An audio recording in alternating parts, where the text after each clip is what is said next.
Com certeza todos nós queremos saber, especialmente do jornalista Paulo de Tarso, como é que ele enxerga hoje o quadro das candidaturas de Taubaté. É bom você falar a respeito, Paulo, um panorama geral, depois nós descemos a detalhes. Como é que você vê o quadro hoje? O melhor panorama que nos dá é uma pesquisa recente, acho que é a única que tem até agora, feita pelo Instituto Mind, contratado pela Vanguarda, e que deu pistas interessantes, né? E exatamente ela definiu dois blocos de candidatos, né? Dos 7 candidatos, eu coloco 3 no bloco principal, que é a Poliana, que saiu na frente, né, nessa pesquisa. Em seguida, o Ortiz Júnior, que é o atual prefeito, né? A Poliana saiu com 25%, o Ortiz Júnior com 19%. Em terceiro lugar, o Isaac do PT, sindicalista, foi presidente do Sindicato dos Metalúrgicos. Então, esses 3 realmente estão quase que certamente vão assumir essa corrida, né? A grande disputa mesmo está aí, né? Os outros 4, dificilmente eles vão crescer, né? Uma grande esperança que teve aqui, que foi o Zé Saldi, né? O Zé Saldi, mas ele mostrou que não tem gás, a não ser que adquira nessa corrida, que eu acho muito, muito difícil, né? Porque o tempo dele é pouco e os seus aliados são extremamente comprometedores, coisa que não animam muito. Então eu diria que o primeiro quadro que a gente tem é o seguinte: 7 candidatos e 2 blocos. O bloco mais competitivo, formado pela Poliana, Ortiz e o Isaac, né? O Isaac principalmente vivendo um recall da eleição passada, né? Que ele foi candidato inclusive a prefeito, e o Ortiz, que é o candidato que está aí. E nesse bloco tem uma característica muito importante. Você dizer que é candidato fictício ou eu entendi mal? Como? O Ortiz, você fez uma menção, seria um candidato fictício, é isso que você quis dizer? O Ortiz é uma incógnita, porque a própria população tem dificuldade em entender isso. Vamos falar aqui um português claro.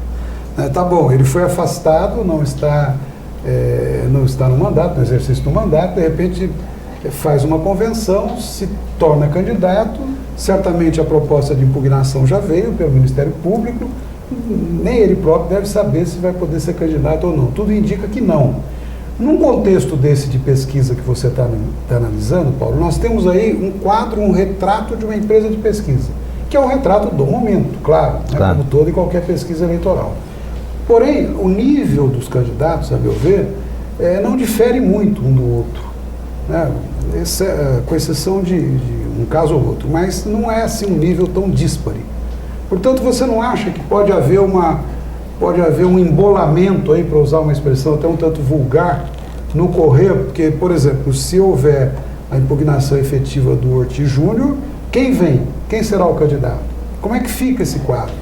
Por outro lado, a Poliana me parece que vai ser a candidata mais vulnerável aí. Por estar na frente, os ataques virão, e não são poucos, né? Então, você não acha que isso aí, como retrato do momento, pode se alterar muito ainda ao longo desses dias que estão aí pela frente?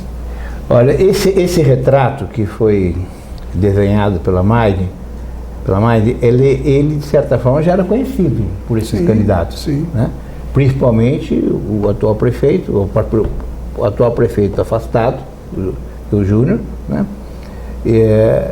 E aqueles que de certa forma circulam em torno de uma base de apoio ao governador do estado.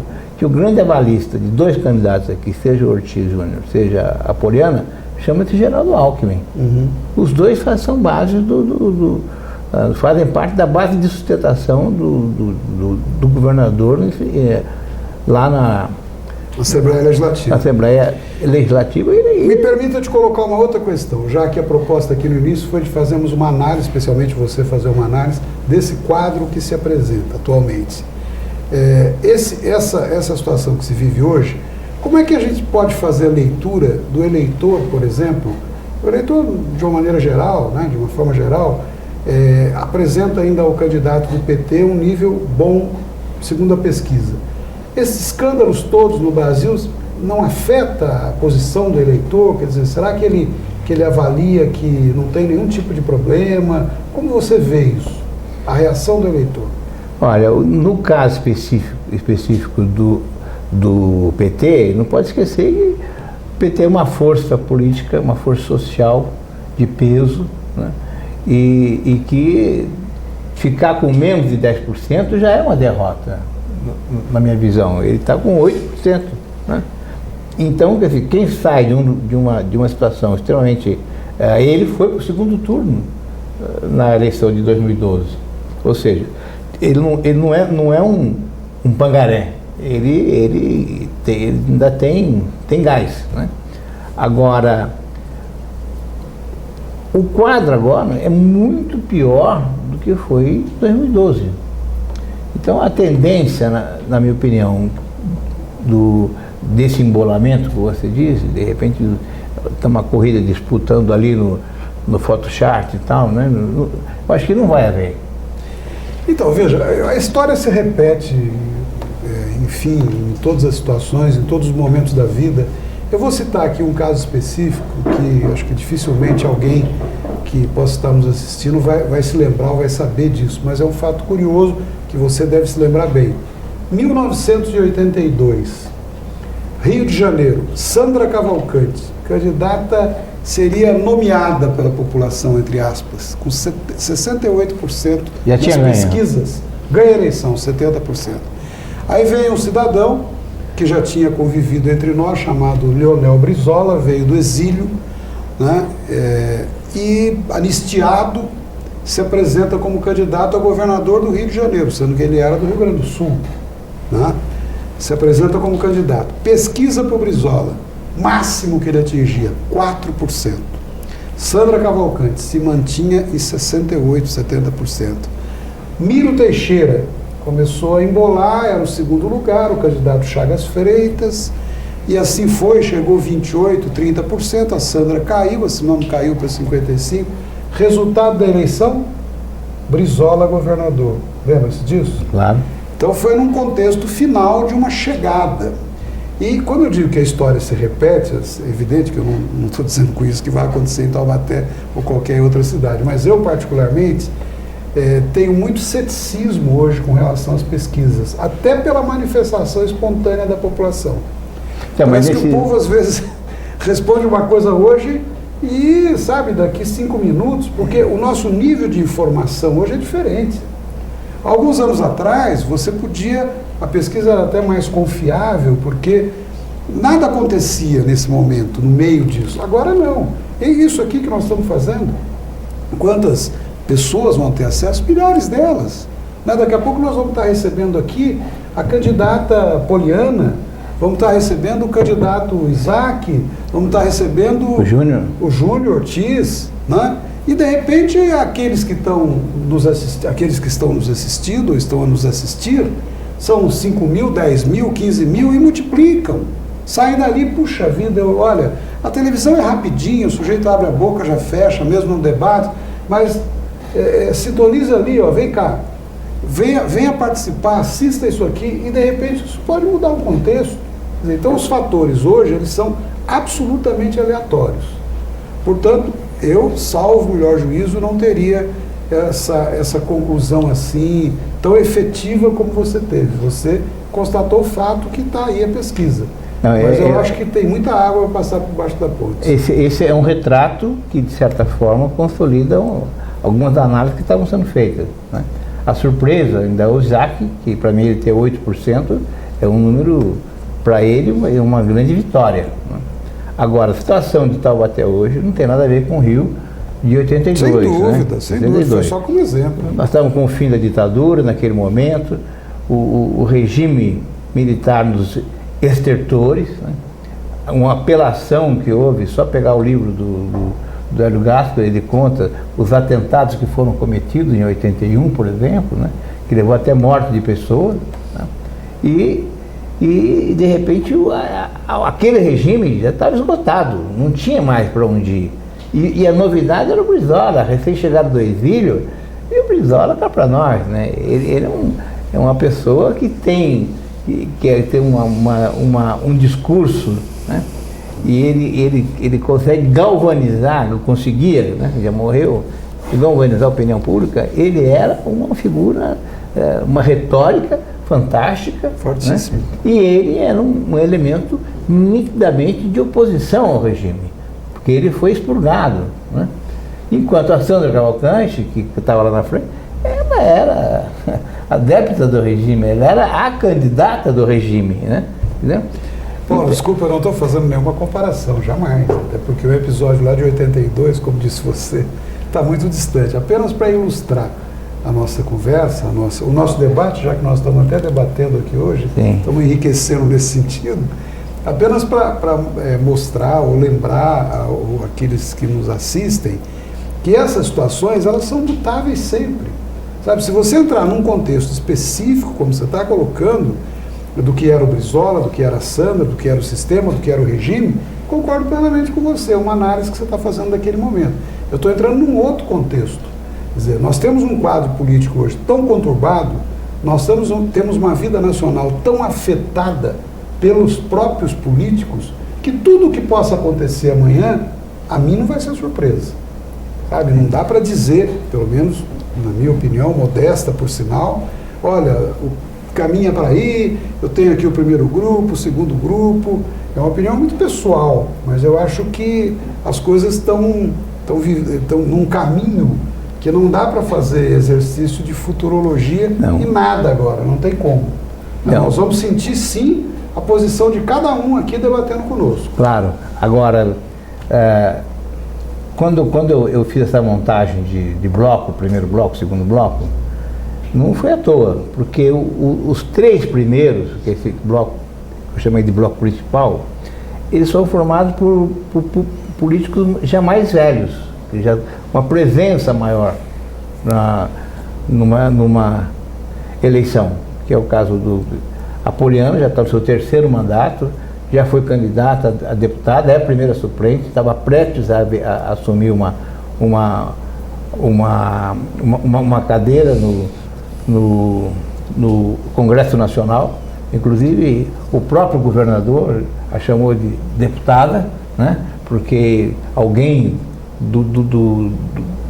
alguém da base do governo do estado iria se tornar secretária e abrir uma vaga para ela, né? Então essa presença que ela tem é muito forte. E ela acabou sendo 50% deputada, né? Como? Ela acabou sendo 50% deputada. Casou com deputado, 50% casou com deputado, deputado. É verdade. 50% já está garantido. Agora, o Júnior, uma exposição brutal, ele enquanto prefeito, sempre se preocupou com isso, né? E agora a campanha dele tem um tempo brutal. E o Isaac, que é esse recall, né? Esse recall. Que, aliás, perdeu a eleição do sindicato, né? Perdeu. Então, mas é mais veja só, dificilmente os outros quatro que vem em seguida, que é Vera Saba, uma ex-petista, né, que é meio arrependida, né, uma situação meio desagradável para ela, enfim, incomodada por um partido nanico, que é o Partido da Mulher Brasileira, né.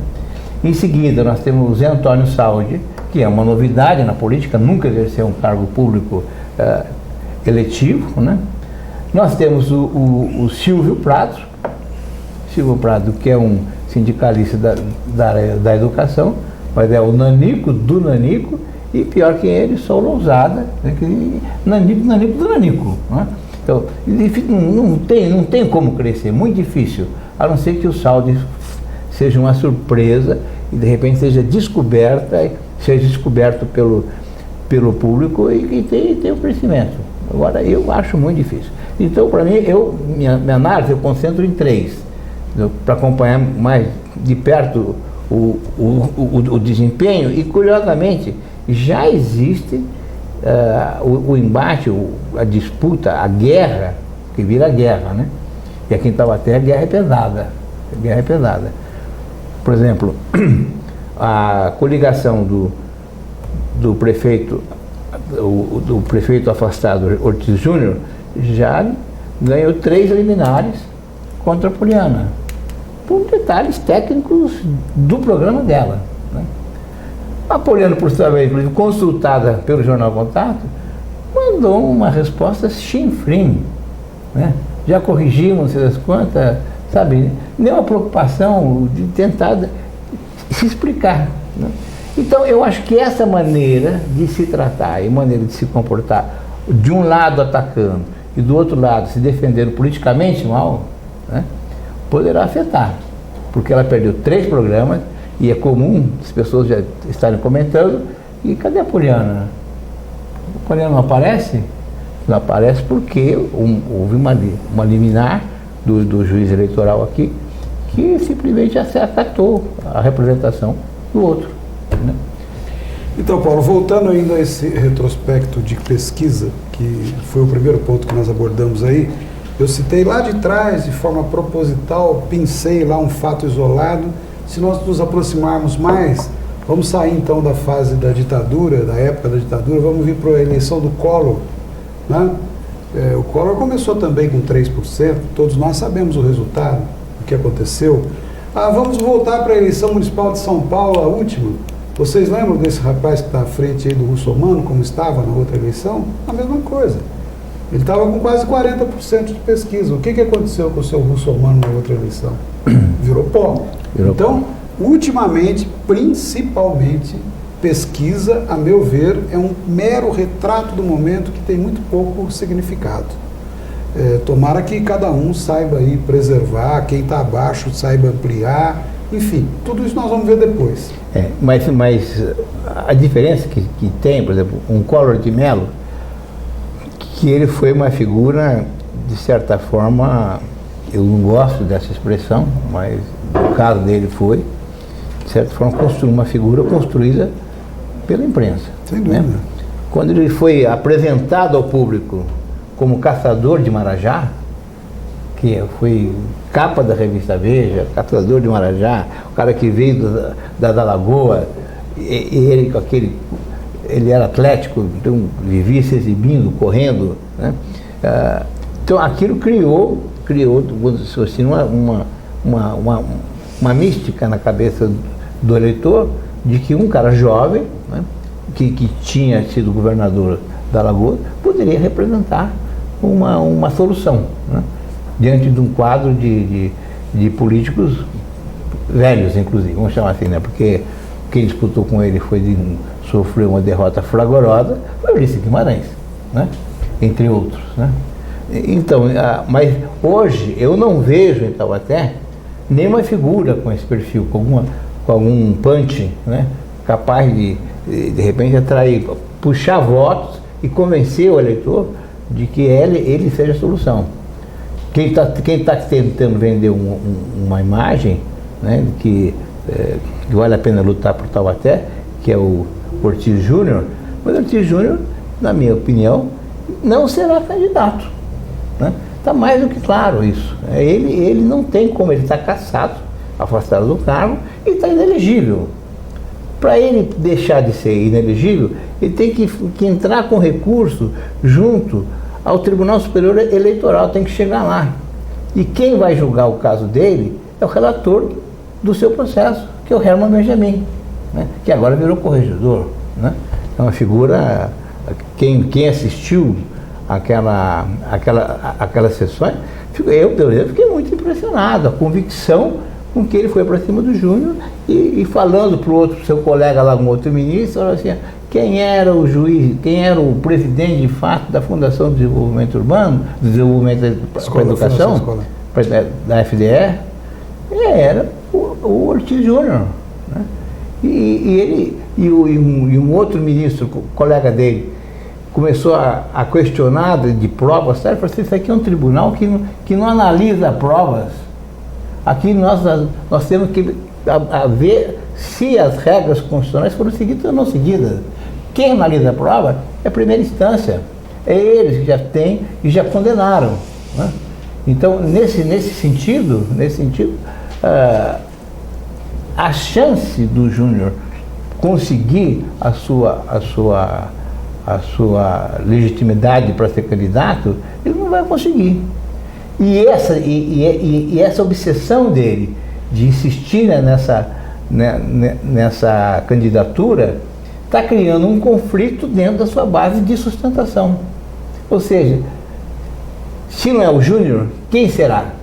E esse quem será divide a base. E a hora que divide a base, essa segunda posição dele fica mais ameaçada ainda. Porque quem substituir o Júnior dificilmente vai ter capacidade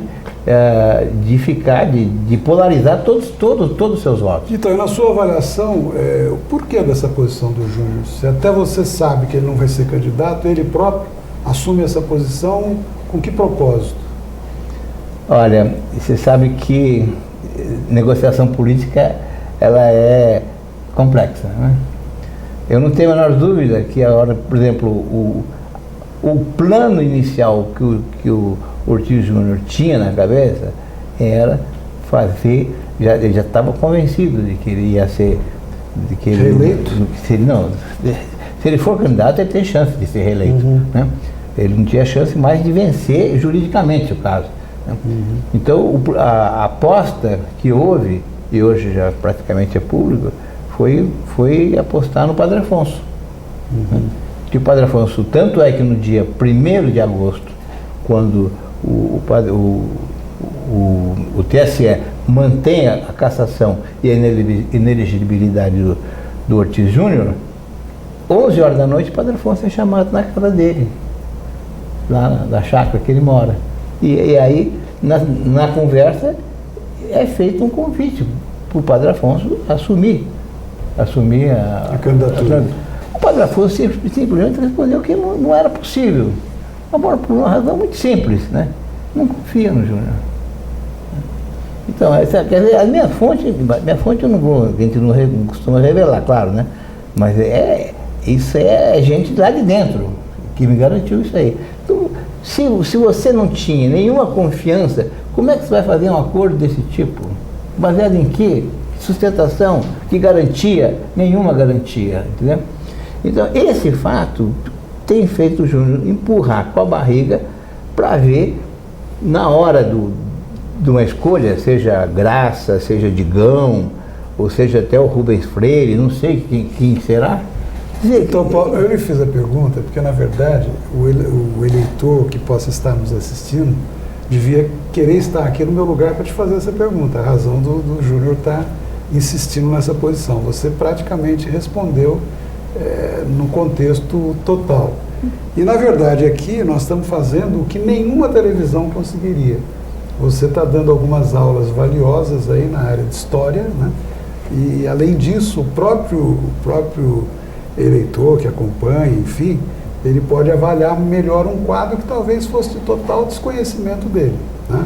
Eu acho que essas colocações que estão sendo feitas aqui, por mais que eventualmente possam parecer que elas não têm tanta importância, elas fecham num contexto algo muito interessante. Quando você falou aí dos acertos políticos, dos acordos, entre aspas, realmente é uma coisa difícil de se entender, né? Para o cidadão comum é muito difícil, a compreensão disso é complicadíssima. Então eu acho que o objetivo do programa vai ser plenamente atingido. Quer dizer, nenhuma televisão do mundo vai ter esse espaço, vai poder proporcionar esse espaço para discussão, para colocação, e que qualquer um possa assistir, em qualquer celular, em qualquer lugar, onde quer que possa estar. Portanto, eu vou afiançar você que eu vou me preparar melhor para estar aqui da próxima vez, porque você é muito fera, então, e o eleitor quer isso mesmo e precisa disso. Claro que aqueles que te conhecem, aqui em Taubaté principalmente, você é conhecido no Brasil todo e até fora do Brasil, mas aqui em Taubaté principalmente, as pessoas sabem, elas concordando ou não concordando, gostando ou não gostando, Paulo de Tarso é uma grife, é uma marca. né? Tanto é que quando você me fez esse convite, honroso por sinal, eu até fiquei preocupadíssimo. A primeira pergunta que eu lhe fiz foi: mas você acha que eu tenho condições, que eu estou à altura? E você até me animou. Portanto, eu acho que a linha é essa mesmo, na minha opinião, e nós vamos ter muita coisa pela frente aí, porque o quadro é muito vasto.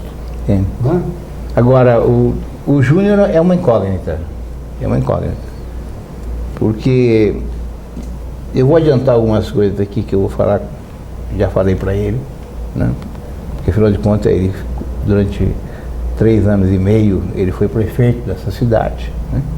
Comandou essa cidade, e eu falo para ele, assim, olhando como estou olhando para você, eu falo assim: Júnior, a sua gestão não foi ruim, é boa, né?